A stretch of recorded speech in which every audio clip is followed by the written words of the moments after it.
Olá, estamos no ar com o The Beat Behind the Desk. O meu convidado de hoje é o Luís Monteiro e vamos conhecer a banda sonora da vida do Luís. Luís, Ui, isso dava muito tempo, ó Paulo.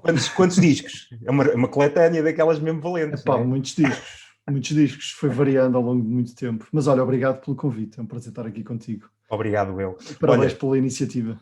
boa, boa, ainda bem. Fico contente também pelo teu feedback. Olha, para quem não te conhece, peço que deixes aqui uma muito breve apresentação de quem é o Luís Monteiro.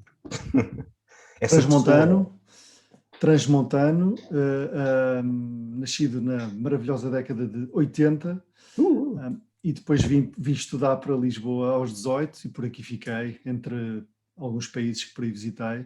Mas sou um pai de 2 filhotes, sou casado aqui em Lisboa, trabalho na área da IT, e sou apaixonado por pessoas, por tópicos que têm a ver com liderança, e desenvolvimento de pessoas, e digamos que um dos meus side hustles tem muito a ver com música, tem a ver com esse hobby tão maravilhoso que é a música. Por isso eu acho que tenho aqui boas coisas para te desafiar também, para falar contigo. Vamos arregaçar as mangas e vamos a isso. É justamente esse o tema que nos Estou traz pronto. cá hoje.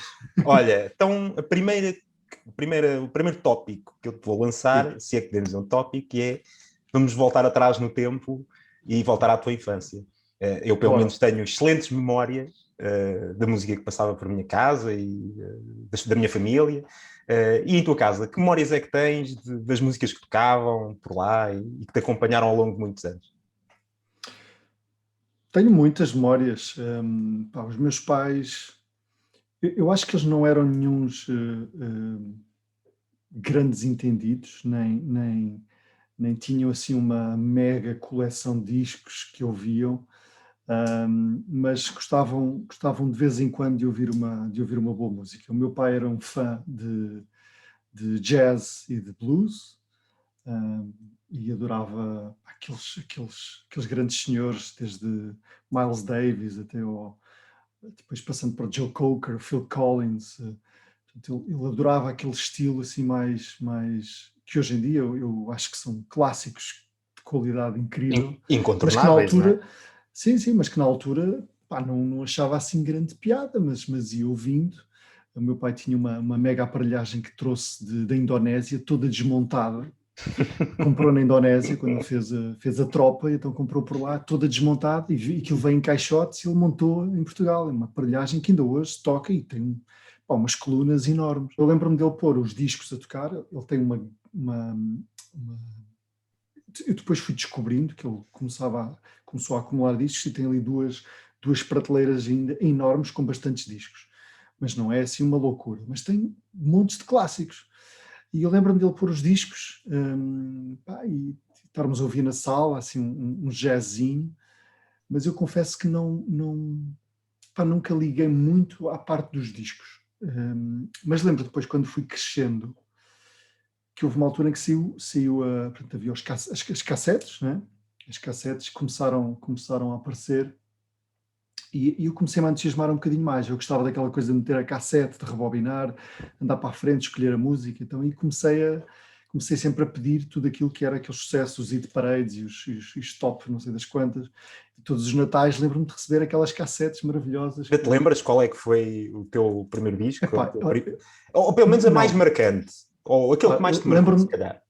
lembro-me de, lembro-me de um disco do GNR, mas já foi mais tarde, Eu acho que se pensar nas cassetes, o que eu gostava muito era das coletâneas. Eu lembro-me de uma coletânea que era o Fido Dido, que tinha coisas completamente ecléticas. Eu ainda este fim de semana estive com as minhas irmãs, e estávamos a pôr músicas no Spotify, e eu disse, vou-vos mostrar o Fido Dido dos meus tempos. E de repente dei por mim a ouvir Juan Luis Guerra, sabes? E coisas, completamente fora do normal, e êxitos dos 80s e dos 90s, coisas muito giras. Mas não me lembro assim do meu primeiro disco. Lembro-me de várias cassetes que fui tendo, e onde eu me comecei a apaixonar mesmo por música foi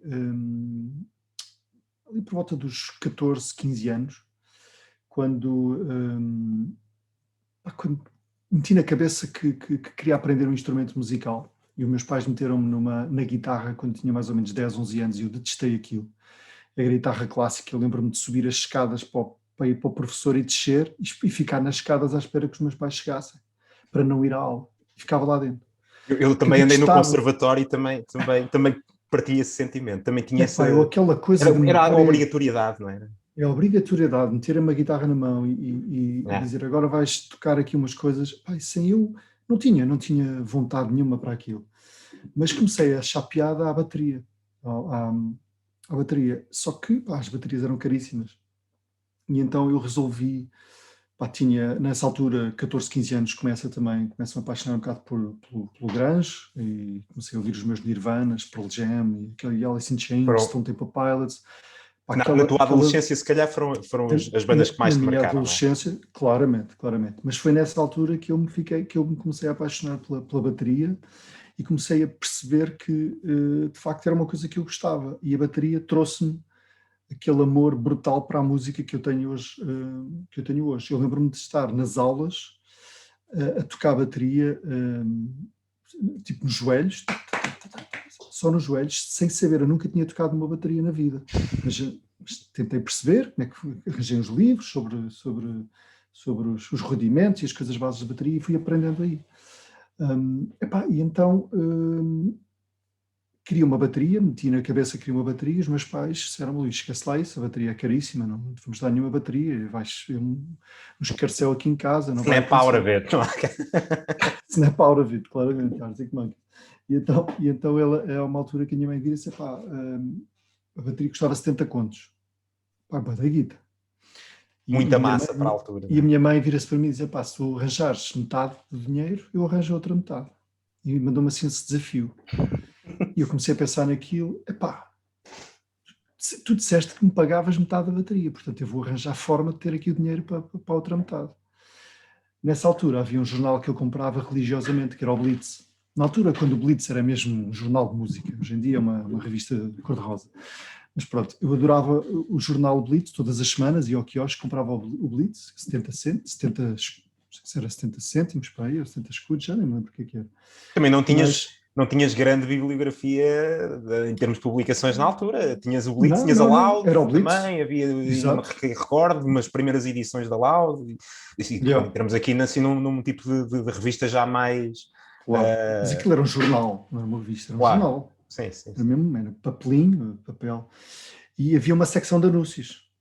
E o meu pai tinha aquela aparelhagem que gravava cassetes. E eu percebi que podia gravar cassetes dos discos do meu pai e podia gravar cassetes de outras cassetes e podia gravar cassetes de CDs que estavam a começar a ver. Atenção, quem estiver a ver isto, nós não estamos a falar daquilo que vocês pensam que nós estamos a falar. São cópias perfeitamente legais. Cópias super legais. Então, o que é que eu faço? Juro-te, isto é real, que foi maravilhoso. Então eu percebi, eu não tenho uma grande coleção, não tinha muitas coisas. O meu pai tinha os seus CDs de Tina Turner e do Paul Simon, e tinha os discos dos Led Zeppelin, aquelas coisas todas. E eu disse: será que eu conseguia transformar isto num negócio e começar a gravar cassetes? Porque podia ir aos meus amigos todos e aos pais dos meus amigos, pedia emprestadas cassetes e os CDs que eles tinham, levava para casa, arranjava cassetes, começava a gravar e começava a ter uma biblioteca maior. Tinha o meu Windows 3.1 com umas disquetes de 3,5, não era? Não, sim, já havia as disquetes de 3,5. Faço um catálogo de todas as músicas e CDs que eu tenho. E eu juro-te que eu pus no Blitz um anúncio a dizer, a minha editora chamava-se L Music, Luís Music, tu mandavas-me o que querias, eu mandava-te uma carta pelos correios com o meu catálogo e as pessoas mandavam uma carta de volta a dizer o que é que queriam, escolhiam a cassete que queriam. Lembras que havia cassetes de ferro, diziam ferro e BASF, havia várias marcas, vários preços. Olha, eu tinha margem nas cassetes e gravava, custava-me, acho que era 500 escudos, uma coisa assim, exato, eram 500 escudos e eu gravava cassetes pelo Blitz e recebia as notas em envelopes dos correios, que a minha mãe nem sabia, e só sabia que eu recebia cartas, mandava cartas, recebia cartas. E brutal. Eu fiquei ali durante um bom tempo, praticamente um ano e tal, a gravar cassetes via jornal do Blitz, e consegui os meus 35 contos para comprar uma bateria. Dessa maneira, a ser pirata de CDs e de cassetes e de vinis que eu consegui gravar. Por uma boa causa, Luís, por uma boa causa. Eu comprei, cheguei à minha mãe e disse, olha, já tenho dinheiro. Ele, como assim já tens dinheiro? Já tenho, a gravar as cassetes, visto, já tenho dinheiro, portanto eu agora preciso do resto dos 35 anos para eu comprar a minha bateria, porque vou metê-la ali no sótão e pronto, e acabou, e vai ser assim. E a verdade é que sem nunca ter tocado uma bateria, no dia em que eu toquei a bateria, saiu perfeitamente som, porque eu fazia tudo no ar, estava tudo no ar, eu percebi os conceitos, aprendi os conceitos todos a fazer no ar. Estava lá já, não é? Faltava-te só estava ali, profissionalizar. exatamente. E a partir desse instante tornei-me um ávido consumidor de música, especialmente que foi mudando ao longo do tempo, Claro. mas que foi evoluindo, mas eu gosto muito de ir para trás e ouvir. Ontem tive a ouvir Led Zeppelin, o John Bonham, que é um brutal baterista, na altura tinha 21 anos, eu estou a ver coisas e digo, como é que é possível este tipo tocar desta maneira há tantos anos atrás, quer dizer, era incrível. E eu gosto de ir aos clássicos, mas também adoro coisas novas e hoje sou muito mais eclético na música que hoje, antes era muito mais rock. Faz parte do processo também de evolução. Foi a bateria que me trouxe depois o amor à música, que me trouxe as bandas que eu tive, comecei com uma banda de punk rock, depois tive uma banda mais de pop, depois fui para a tuna e aprendi contrabaixo, aprendi guitarra, e aprendi cavaquinho e enfim, portanto eu gosto disto, não sou nenhum especialista, não consigo ler midis, mas demoro muito, portanto não consigo ler uma pauta de uma forma sólida de todo, mas adoro a parte rítmica, melódica, adoro ver quem canta bem, adoro ver quem toca bem, são temas que me apaixonam. Olha, e por falar nisso, tens memória do teu primeiro grande concerto, ou do primeiro concerto assim que mais te marcou, ao vivo, de alguma banda ou de algum artista que tivesses ido ver? Epá, tu não és de uma zona central como eu, e portanto tu sabes que ver concertos, especialmente naquelas décadas, eu lembro os primeiros concertos que vieram, eram bandas pimba que tocavam nos bailes, não é? Quer dizer, para mim, era um tipo com uma pianola, de vez em quando havia uma bateria e tal, e aquilo para com um garrafão de 5 ml ao lado e siga a viagem. Era a maravilha total, eu ia para esses, portanto, eu lembro-me perfeitamente de pequenino, 6 anos, 7 anos, lembro-me muito bem de ir a essas festas, lá ao pé da minha casa e ao pé da casa dos meus avós, e ver esses, portanto, eu diria que as primeiras referências que eu tenho de concertos são essas. Mas assim um concerto grande onde eu tenha ido, olha, lembro que aos 16 anos, depois começou a haver as semanas académicas em Vila Real e começaram a haver as primeiras bandas a ir a Vila Real. E lembro que uma das bandas que foi uma das minhas bandas preferidas portuguesas foram os Blind Zero. Eu fazia coisas incríveis. Eu sabia que os Blind Zero ia tocar às 8 da noite no pavilhão tal em Vila Real. Eu sabia que havia um soundcheck antes, eu enviava uma carta uma semana antes para a editora a dizer que queria ir conhecer os Blind Zero. Eu recebia uma carta a dizer, Luís, aparece no dia por volta das 3 da tarde, e eu às 3 da tarde estava lá, percebe? E a pé para conhecer os Blind Zero. E foi assim que eu conheci não sei quantas bandas, a ir aos soundchecks, e a estar lá nos soundchecks e a bater palmas, super acanhado, sozinho, para ver como eu adorava aquele momento. Portanto, eu lembro-me dos concertos da Semana Académica, especialmente com bandas portuguesas, e bandas internacionais. Comecei muito mais tarde, lembro-me de ver Metallica uma vez, acho que foi nos Belenenses, e de vir de Vila Real para cá, mas já devia ter 16 anos, 17 anos, e aquilo é um evento, eu vinha de Vila Real sozinho, num autocarro, ou com um amigo às vezes, e aquilo demorava 6 horas a chegar a Lisboa, e portanto eu acho que as pessoas é interessante perceber que quem morava no interior, na década de 80, 90, não havia, quer dizer, nem no Porto havia concertos quase. Eu posso dizer que a primeira vez que fui a um festival de verão, foi a Paredes de Cora, demorei quase 9 horas, né, desde que saí de casa até chegar ao recinto. E apanhei 4 comboios. Pois. Fora o autocarro que depois apanhei até chegar ao recinto. Ou seja, só a viagem e sozinho. Eu nem sei ainda hoje como é que meus pais me deixaram ir numa cena dessas. Eu também achava isso, como é que eles me deixam? Eu hoje olho para trás deviam estar... Acho que eles confiavam em nós, confiavam. E os meus pais confiavam em mim, isso era fixe. Mas eu também, compreendo bem que quando deixavam. diz isso, não era... Não só o ires, porque era efetivamente um evento tu ires a um concerto desses, para quem vivia no interior, como eu e como tu vivias, Claro. como era só a própria viagem em si, era quase uma aventura. Não é? Claro. Era uma coisa, era um evento em si, só a viagem. E sabes que eu lembro, olha, o primeiro festival, lembro perfeitamente qual foi o Festival da Ilha do Hermal, que era um festival de rockalhada a sério. E presente na primeira edição. Pronto, então deve ter sido. Eu não sei se fui à Limp primeira Bizkit, edição. Deftones e Muse. Pronto, foi isso. Uma coisa altamente. Lembro perfeitamente de ver Deftones. Lembro perfeitamente de ver Deftones, que era uma banda que eu achava já pesada demais para mim, na altura. Portanto, eu já não era tão fã. Eu gostava de rock, gostava de metal, mas não gostava de metal muito forte. Mas depois fui evoluindo. Na altura estava em voga essa onda do nu metal. Sim. Aliás, o Hermal era assim. O Hermal era assim. Os Muse, curioso, os Muse nesse festival só tinham um álbum, que era o Showbiz, e era uma banda ainda perfeitamente marginal. Aliás, eles foram abrir o festival, pouca gente os conhecia, e entretanto depois Muse transformou-se naquilo que são, não é? Claro. Com a carreira brutal que tem. Absolutamente. Mas curioso. Foi muito isto, foi muito esses concertos de semanas do caloiro, e depois comecei a arriscar um bocadinho, e lembro-me de vir a Lisboa, lembro-me de arrastar o meu pai. Uma vez nós víamos passar, nós tínhamos cá a família, e estávamos em Lisboa, e lembro-me de arrastar, depois comecei a ficar fã de música portuguesa, e eu via um programa do Henrique Amaro na Antena 3, chamava-se Made in Portugal, ou Made in Portugal.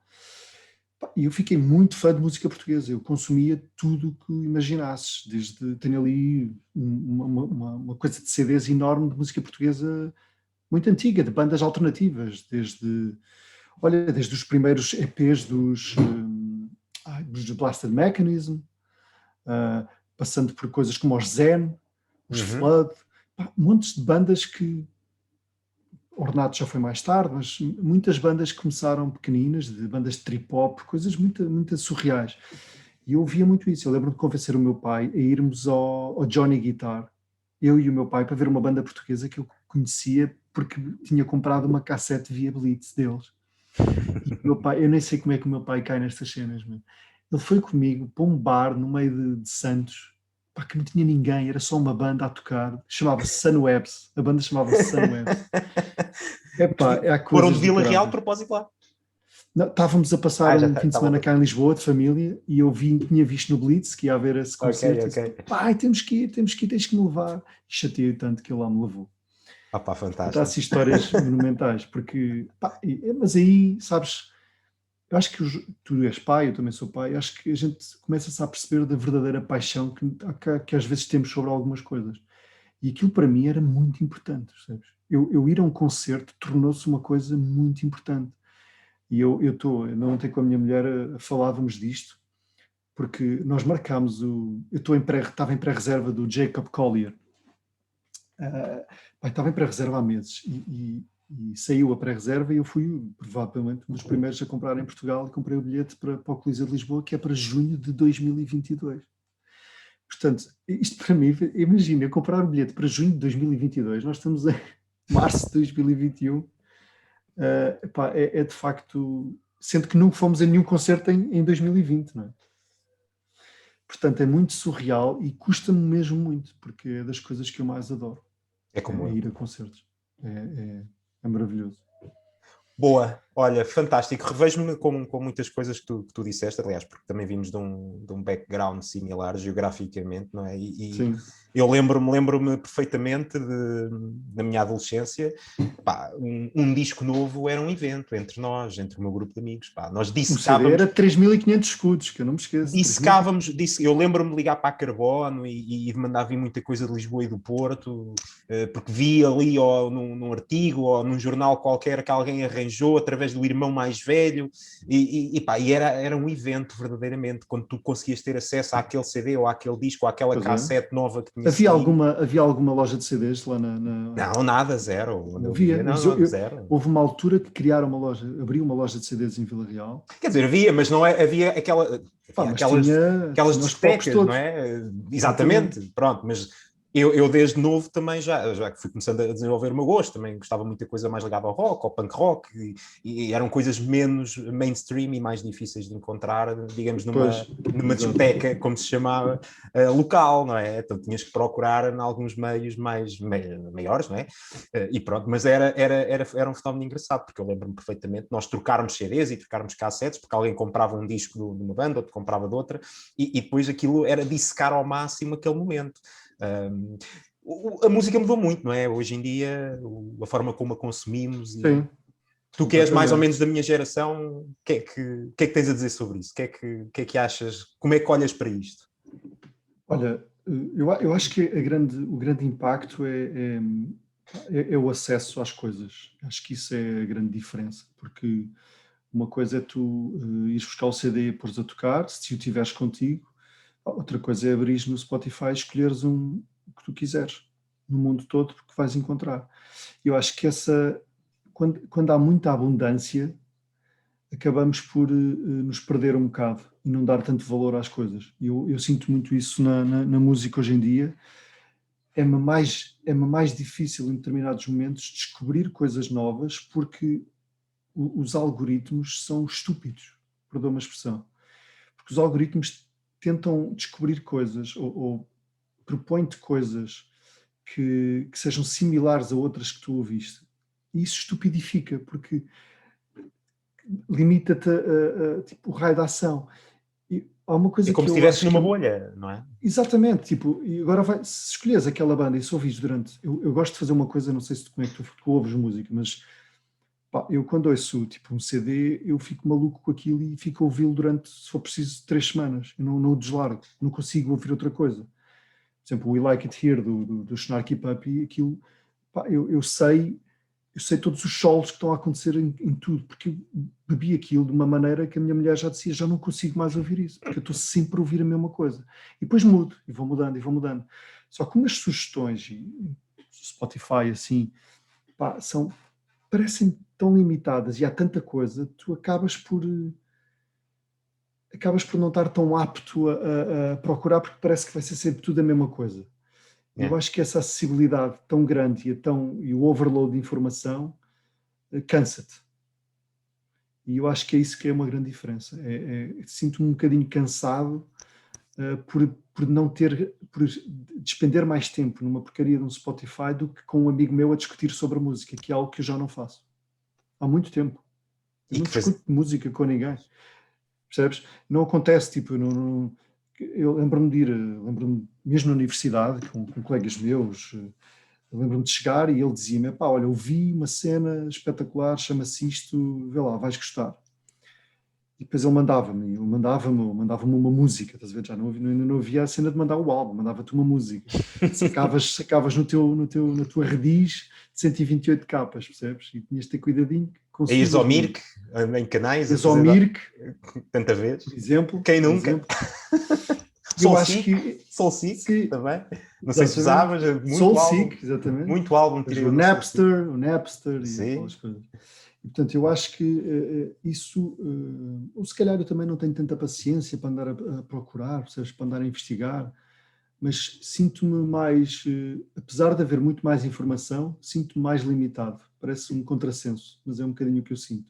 Bom. Eu gostava às vezes que me dissessem, olha, ouviste CD, ouviste específico, vais gostar, do que no Spotify me aparecerem 15 com nomes que eu nunca ouvi na vida e que vou ter que clicar, vou ter que ouvir com atenção. Eu acho que isso é a grande diferença. Eu acho que também há dias vi um artigo que falava justamente sobre a forma como a tecnologia também mudou o processo da música e tornou as coisas muito mais individuais. Não só nisto que eu agora estava a ouvir e estava a fazer aqui até uma ponte para isso, porque as coisas são muito mais para nós, não é? Não há aquela coisa do grupo. Eu lembro aquilo que Sim, estavas a dizer, eu lembro exatamente. perfeitamente de sair com os meus amigos e estar com o pessoal e trocarmos Pá, e referências passavas horas. e falarmos Exato. horas, exatamente, a falar de música. E hoje não, é uma coisa muito mais pessoal. E isso também se vê um pouco naquilo que é a forma como a música se faz. Se reparares, há cada vez menos bandas e cada vez mais solo artists, porque o processo de Sim, música sim, sim. também, pá, hoje em dia Claro. tu consegues em tua casa, sozinho, montar um álbum com tudo, Claro. não é?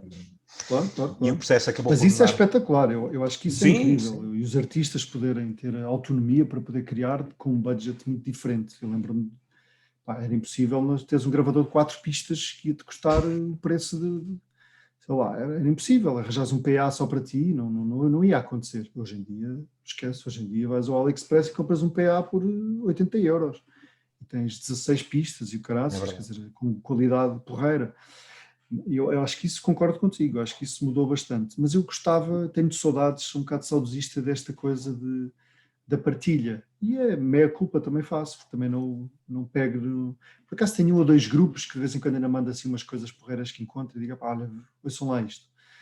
Mas é tudo mensagem, já não há cena tão mais pessoal, já não há uma A vida discussão também nos de leva 2 horas. Eu acho que sim, eu por acho que outras sim. obrigações, não é? Mas tem coisas brutais também, obviamente. Acessibilidade e preço, Boa. muito mais barato, não é? Quer dizer, hoje em Sim. dia. Agora, pobres dos artistas, que espero que eles ganhem alguma coisa com o Spotify, porque não me parece que os CDs ainda ganhem alguma coisa. Já não me lembro do último CD que eu comprei. Nem eu. Aliás, não me lembro. Sinceramente, não me lembro. É, o streaming veio mudar muito o paradigma da forma como se consome, não é? Olha, por fim, queria-te só deixar aqui um desafio, que era deixares-me Sim, aqui tocar aqui uma... qualquer coisa. Se Estou a brincar. quiseres, posso ir buscar a minha guitarra e fazemos aqui um tete-a-tete. Só tenho, olha, tenho ali a minha bateria, estás a ver? Olha ali. Olha ali. Ah, boa! Está ali elétrica. Já está ao tamanho dos meus filhos, porque já são eles mais que usam do que eu.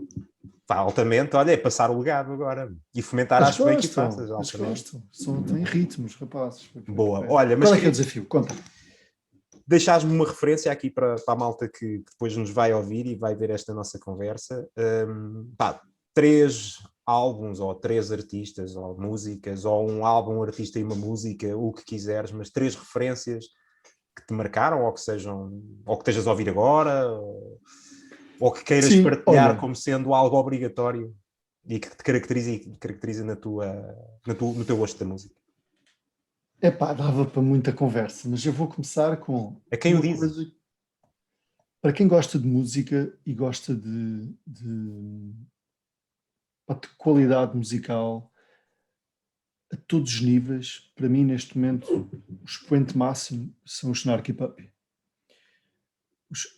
O álbum We Like It Here, que é um álbum que eles gravaram, pronto, ao vivo dentro de um estúdio com várias pessoas a ouvir, é uma coisa simplesmente fenomenal. É incrível, porque atenção que é um álbum instrumental, portanto as pessoas não vão ver pessoas a cantar, mas para quem gosta de música, de qualidade, de melodia, de arranjo, pá, e é perfeitamente audível, não é uma cena de outro mundo que as pessoas não se vão relacionar, não, acho que se vão relacionar.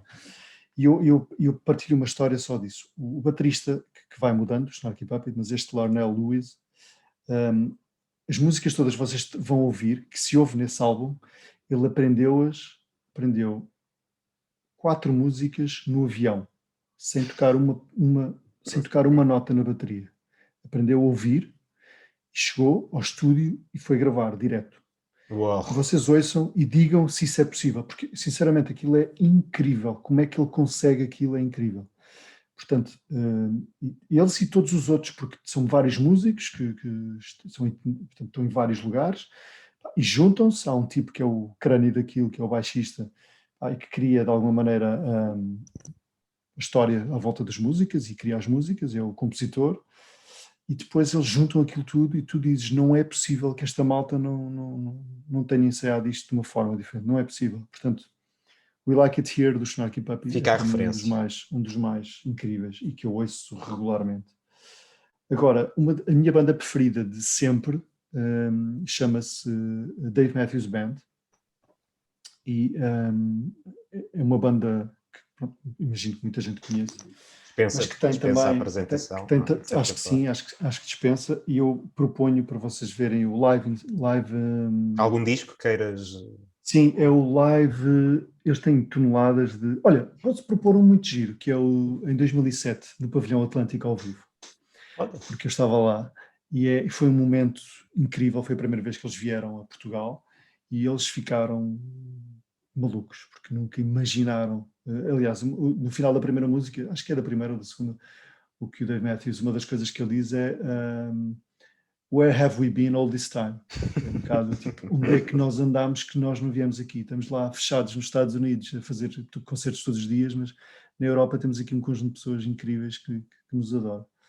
E, portanto, Dave Matthews é o outro. E depois, o que é que eu posso aconselhar mais? Aconselhar outra coisa que eu... há um álbum que eu também acho brutal, que é dos Editors, que é do Weights on Your Shoulder, acho que é assim que se chama. É o primeiro álbum dos Editors, que tem An End as a Start, acho que é esse. Mas procurem o primeiro álbum dos Editors, que é um álbum também de outro mundo, com um estilo diferente, e é uma banda que eu aprecio enormemente. An End as a Start, An End as a Start. E eles são maravilhosos, também já os vi ao vivo várias vezes. Também já. Portanto, são assim três coisas, três bandas diferentes, uma mais pop, Dave Matthews, que tem uma qualidade musical ao vivo incrível, Sim, mas se reparares, todas as minhas referências rodam muito à volta da qualidade musical. Eu gosto de coisas com qualidade, eu gosto de saber que os instrumentistas sabem o que estão a fazer, que dominam aquela arte, que gostam daquilo e que se entusiasmam com aquilo. São os verdadeiros performers, não é? Sim. Sabes, eu gosto de ver as caras das pessoas quando estão a tocar e perceber, de facto, aquela pessoa está a adorar aquilo que está a fazer. Depois podia dizer mil e uma outras bandas. Olha, o último concerto que eu fui antes da pandemia foi um concerto que eu achei incrível em Portugal, que não estava esgotado e eu não consigo perceber bem porquê. Foi o concerto dos Mumford & Sons. Mumford & Sons, que foi no Pavilhão Atlântico, que fizeram um palco no meio, eu estive à frente do palco. Foi um concertão incrível. Portanto, como eles, pronto, há outros, mas esse foi o último que eu fui. Levei um amigo meu que nem conhecia, praticamente Mumford, e ele ficou maluco. Ele disse, de facto, valeu a pena. Ele está sempre a gozar comigo, mas de facto até foi giro. Foi giro. Foi maravilhoso. E tu, já agora, diz-me aí alguma coisa que estejas a ouvir. Atualmente ando a revisitar a discografia do Ben Howard. Sim. Guitarrista folk fantástico, um singer-songwriter. Eu sou muito ligado à folk americana, gosto muito. E às vezes vou revisitando assim, alguns artistas, porque depois também vou pegando na minha guitarra e vou tentando reproduzir algumas coisas. Aliás, eu adoro fingerpicking e sou muito daquela onda de fingerpicking guitar. Então esse tipo de artistas normalmente diz-me bastante. E posso dizer que isso é o que eu ando agora a ouvir mais recentemente. Não é que seja propriamente algo recente, porque Ben Howard tem uma discografia já bastante grande, mas é o que anda a tocar agora ultimamente mais aqui nas minhas aparelhagens aqui por casa. Boa. Há um compositor brutal nessa onda do folk norte-americano que é o Sufjan Stevens. Não sei se conheces.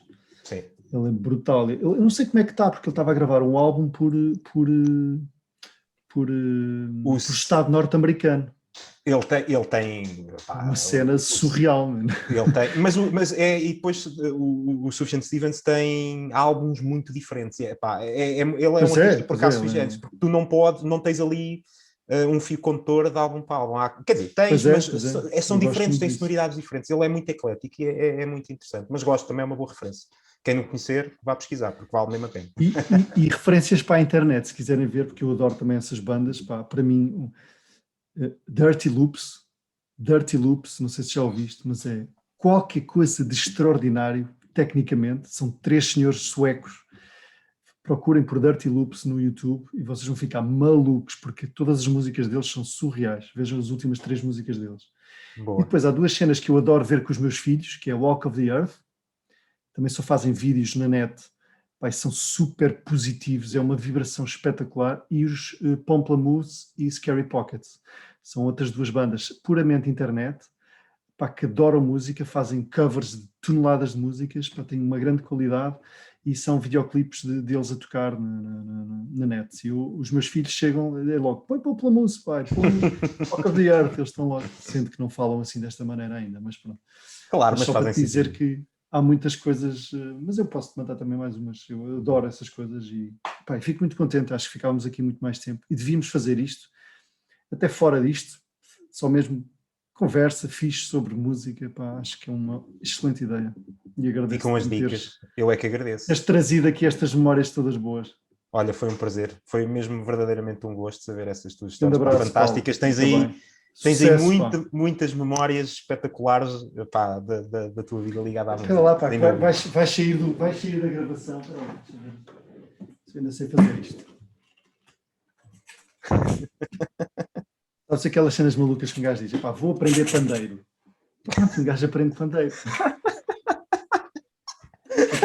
Este é mostra lá isso.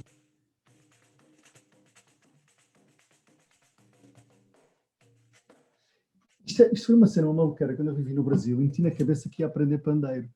E aprendi pandeiro. Para chegar à tuna já consegui tocar pandeiro. É giro. Mas tens o flow aí, é? Isto é o sambinha, Bem, abraço, agora com este fim foi verdadeiramente ainda mais um prazer ter-te aqui, pá, porque posso dizer que já te vi ouvir tocar pandeiro. Olha, fica bem, pá, grande abraço. Fica bem, um grande abraço, tchau.